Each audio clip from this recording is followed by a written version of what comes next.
between national courts and the Comesa Court of Justice.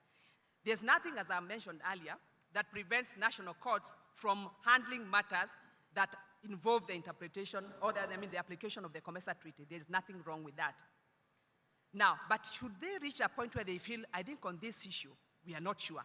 Instead of going ahead and making an interpretation that is contrary to the treaty, causing confusion that I spoke about earlier, they are allowed under Article 30 to refer that matter to the Comesa Court of Justice for what we call a preliminary ruling.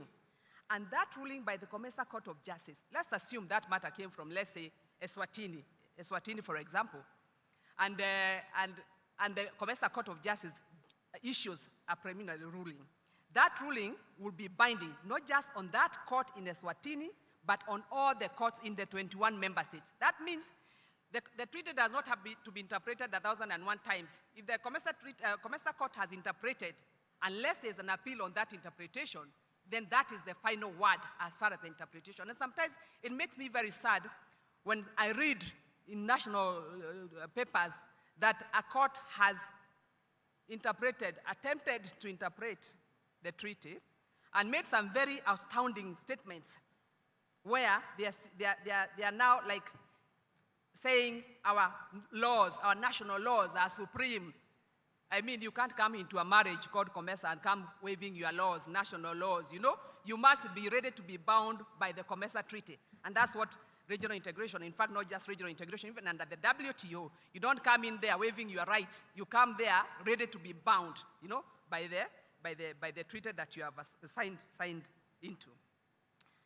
I'm conscious of time. Please, whoever is keeping time, just show me by a show of time is up. Yes. Can I just have 2 minutes to talk about 2 points? 1 minute. 1 minute. Article 26, there's Article 26 of the Comesa Treaty that talks about exhaustion of domestic remedies. And I feel like it's important for me to mention why a lot of people misinterpret when you hear that you must go from the lowest court in your member state to the highest court before you can come to the Comesa Court of Justice.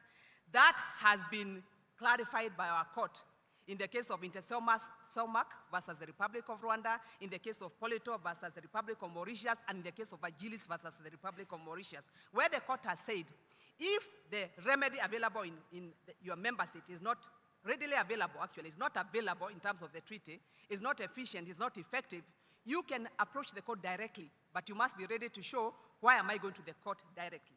One last point, MC, before I finalize.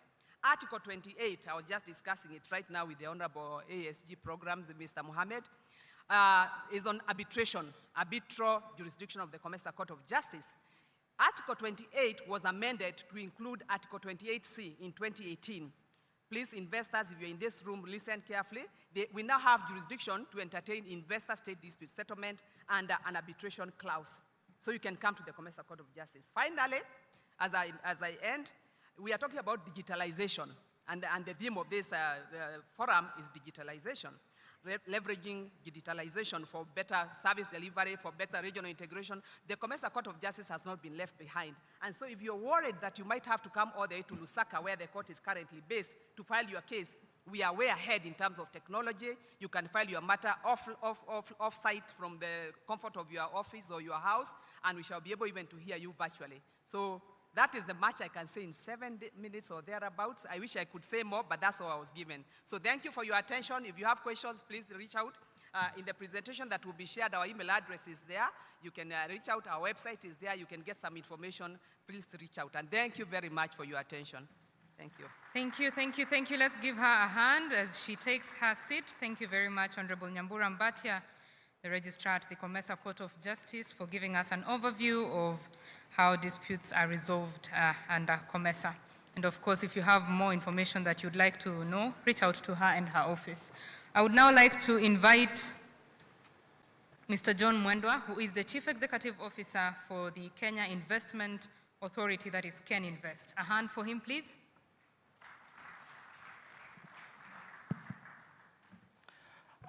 Good morning. Good morning. Good. I just want you to spend 5 minutes with me. If you like my voice, look at me. If you don't like my voice, look at the screen, and then we can be able to spare some moments to tell you about Africa's home of investment, The topic today is really why you should consider Kenya as your place to invest, and I'll spend the next couple of minutes telling you why this is the case. Okay, somebody needs to move my slides. It's not moving. Okay, sorry. So, really, Kenya is a hub of investment because of a number of reasons, and this COMESA summit is really symbolic. From Kenya, you have global market access to $55 trillion worth of market access around the world, and COMESA presents the near opportunity of $1.1 trillion, nearly 690 million people, and the reason Kenya presents that good market access opportunity is because as business people in the room, you are looking at where do you want to do business. So we are confirming to you, if you're doing business in Kenya, you're doing business with the rest of the world. Just imagine that. And our country has become the 6th largest economy in Africa. We really have strong macroeconomic fundamentals. And I want just to share some highlights of why destination Kenya. 6th largest economy in Africa, $132 billion. You know, world-class connectivity in terms of ports and seas. You know, renewable energy, 93% green. Talent is next to none on the continent. We allow 100% foreign ownership of companies, including expropriation of profits. And we are really the tech hub of the continent amongst many other accolades. And if you just really want to know whether we are really doing well, Standard & Poor's upgraded Kenya's credit rating from B- to B recently. And this is just but a tip of the iceberg. Our fundamentals are strong. You know, low-level inflation, stable currency to the dollar, trade numbers just short of $10 billion as per the last published numbers. And this just showcase why really Kenya is continuing to be a really stable place to do business on the continent. Now, I will get into more details, but if you're a business person and you're looking to invest, there are a number of sectors you can invest in, and I'll go into some details on the screen. But at the very bottom, you'll also see the enabling ecosystem, including a conducive business climate, very strong financial markets, a lot of other ecosystem in terms of enablers, including economic zones. And I just want to spend a couple of minutes to just share with you some highlights, why these sectors, which are diverse and varied, and are together with you in the room that you can be able to associate with, why they are there. From manufacturing, which is nearly 8% of our GDP today, around 360,000 jobs, to agriculture, the bedrock of many markets across Africa, which are presented here in the 21-member bloc, to livestock. I think three sectors present really good average growth rate. Over the last 2-3 years, the compounded annual growth rate in all of these sectors is between 5 to 7%, which means an average rate of return on each of these sectors is anywhere between 11 to 18% in terms of return on investment. So really good areas from ICT and BPO, construction and building, and tourism. I won't read through this. You can just have a look and see whether you resonate, and then we can be able to talk through some of the detail. And we're just highlighting this as some of the frontier sectors that Kenya is presenting for opportunities for investment for you to consider. Moving on. Creative economy today, because of our talent today, is actually 5% of our GDP. Between film, fashion, culture, and the arts, really wonderful opportunity. And across many emerging sectors, including blue economy and mining, presenting really good trajectory for growth. And Kenya really presents that opportunity for you as a private sector member. If you are in a COMESA country and you're wondering which sector presents a good return, please talk to us. We also offer really a world-class mix of special economic zones, quite a number in the country, near 40 export processing zones, giving you benefits on corporate income tax, etc., including our very own financial zone, which is the Nairobi International Financial Center, with very good, corporate tax initiatives. You can talk to us and figure out more about that. Now, if you want to know Kenya is successful in attracting capital, there are nearly 300 plus multinational based out of Kenya. This is just a sample.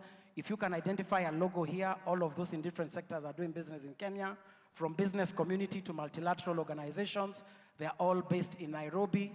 And if your business is in a country in COMESA, we'd love you to be in that country, but consider exploring your next home to be nowhere else other than Kenya.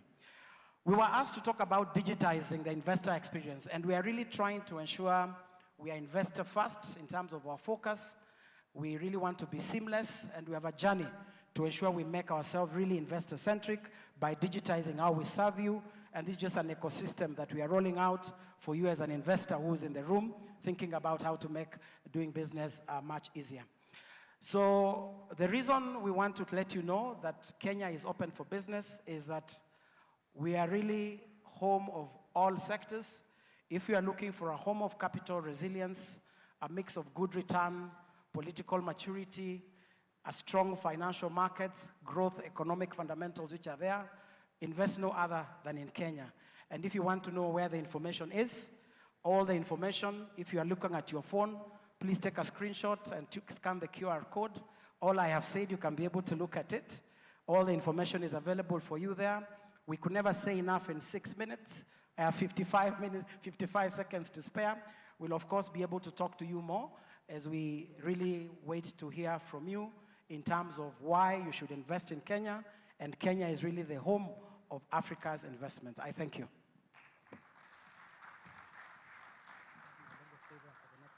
Thank you very much. Yeah, we should have let his logo stay there until his 29 seconds are done. But thank you for your thoughts on the trade and investment opportunities available in Kenya. And if you're looking for those opportunities, of course, you can talk to Mr. John Mwendwa and his team at Ken Invest to know exactly where to put your money.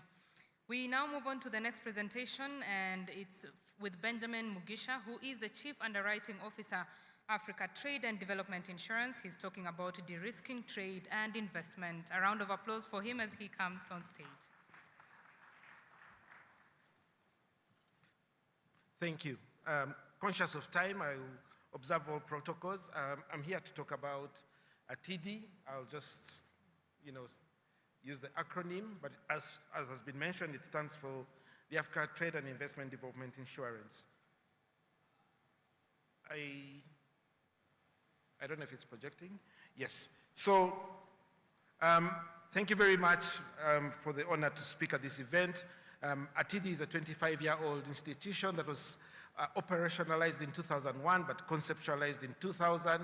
It was a baby of the Comesa institutions, and 7 governments at the outset established TD, together with the World Bank, who facilitated the process. We're very proud to be part of Comesa. We provide risk mitigation tools, notably political and credit risk insurance. And the easiest way to conceptualize that is to think about FDI in the form of debt or equity, so a lender or an investor who is looking to do business on the continent, or a trader who is looking to partner with a counterparty on the continent, and the risks they face, both non-payment risk from the private or public sector, as well as country risk across the continent. It was that perception of risk that TD was set up to to mitigate, and that's what we do today. Today we are Africa's top development insurer. We started out with 7 countries. We are now in 24 countries and have 13 institutional shareholders. We are the highest rated African DFI, purely African DFI, with 2 ratings, an A stable from S&P and an A2 stable from Moody's, and we were voted the DFI of the year by the African Banker Awards this year. In the Comesa region, we've covered over 1,200 transactions, representing close to 38 billion of investments. Of those, 12 billion have been in Kenya, and continentally we have covered $88 billion worth of investment. So we've really played, we believe, a role in rolling out trade and FDI opportunities on the continent. Examples of some of the transactions we've covered include the expansion of Ethiopian Airlines upgrade, the implementation of the Bugesera Airport in Rwanda, and we've also worked in countries like Burundi and Malawi, Zambia on energy projects to deliver significant impact in those countries.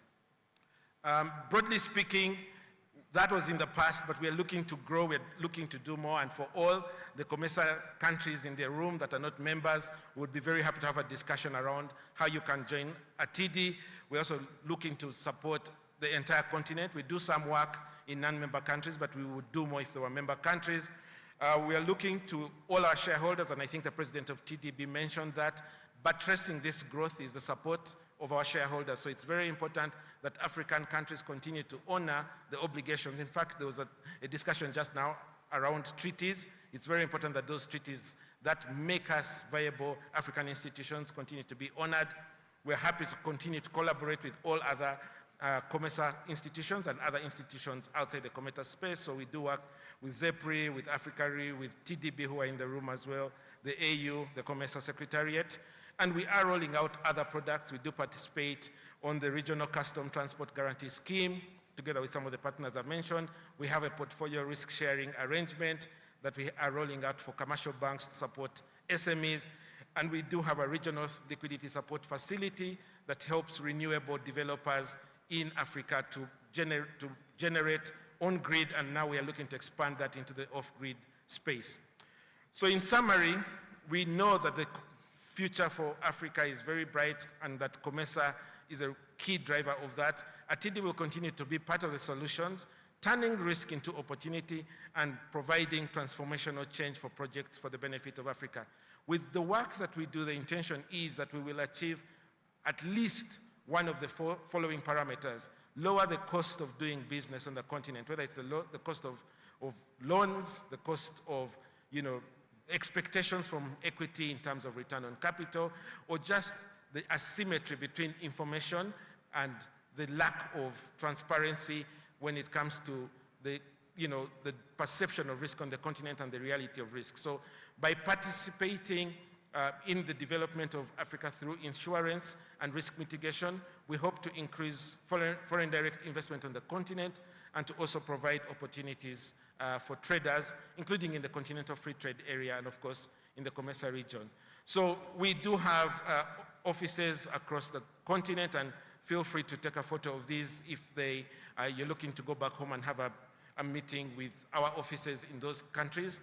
We will be very happy to see how we can help if you're a lender, if you're an investor, if you're a trader, and if you're looking to see how you can leverage insurance in order to access financing and or deferred payment terms. So thank you all very much.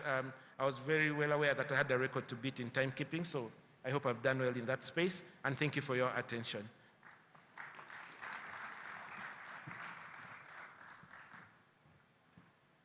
Asante sana. Thank you very much for your comments on matters de-risking trade and investment in the region.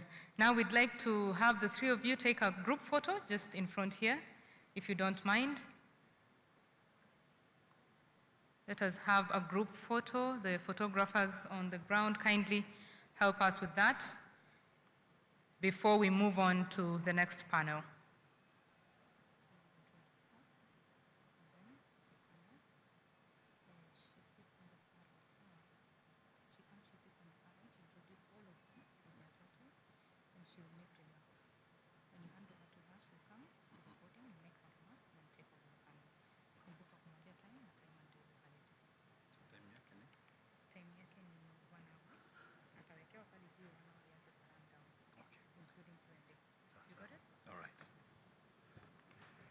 Thank you so very much for that presentation. Kindly, let's give them another round of applause for a job well done. Thank you very much indeed. Ladies and gentlemen, now we're getting on to our next session, where we're going to have a conversation around boosting agriculture productivity through smart agriculture to enhance value chain competitiveness. And the moderator of this session is going to be Honorable Susan Auma Mangeni. She is the Principal Secretary in the State Department for Micro, Small and Medium Enterprises Development. Let's put our hands together for Honorable Susan Mangeni. Now, we've taken tea, and we've had some very nice cakes. We can do better. Let's try again. Thank you very much indeed. Please take your seat. The panelists are going to be Ms. Deborah Malowa. She's the head of Africa at Bayer East Africa. Deborah Malowa, share with us. Deborah, here she is. Please, let's put our hands together for Deborah. Then we have Stephen Moshiri, Eastern Africa Farmers Federation. Moshiri, are you in the house? Yes, Moshiri, here he comes. Let's put our hands together for Moshiri. We also have Mr. Benjamin Tito, Director, Regional Coordinations, Agriculture, Food Authority. Let's put our hands for Mr. Tito. If you continue like this, there will be no lunch. So you better clap. Thank you very much. Then we have Mr. Daniel Njiwa, Director for Inclusive Market, Trade and Finance at AGRA. Our hands together for Daniel. Then we have Lucy Komen-Mies.